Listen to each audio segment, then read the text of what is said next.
the American dream to have your own house and to have the house that you want.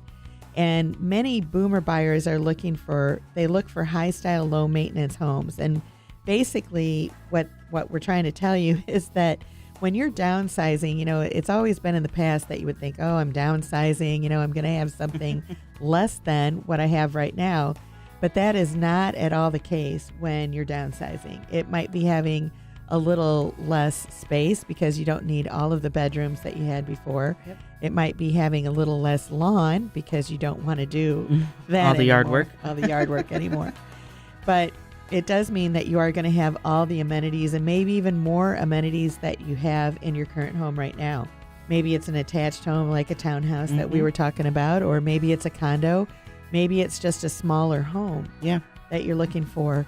Or maybe it's, and actually, I've worked with a lot of baby boomers, and you have too, that are actually looking for a larger home. Yeah. Well, they want the multiple generations to come. Yeah. So it's like their kids have moved out of town, so they want them to all come to stay at their house. Yep. Come And visit, bring the grandbabies. Exactly. And they want them all right there. So everybody's needs are different. And then I have other people that have told me that I don't want to have enough space for them to bring their kids and grandkids with them because I've already been there, done that.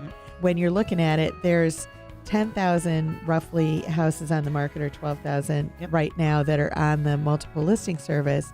But that's not all the houses that are on the market. We have access to the for sales by owners.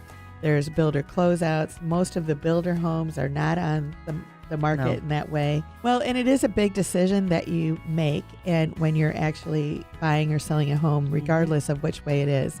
And it is emotional when it is your own home. When you're an investor, it's obviously a different situation because that's all black and white and numbers, and we work with investors all the time and get them exactly what they're looking for and get them the kind of return that they're looking for too.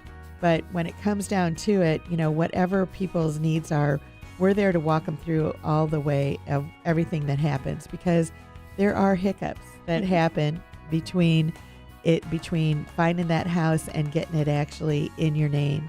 And what we try to do is, a lot of our clients don't actually know about them because we kind of solve them without their knowledge. Yeah, between the lines, because it is an emotional thing already, and it's a very scary thing. And I always go back to remembering when I was purchasing my first place, and I was so scared that was I making the right decision and everything.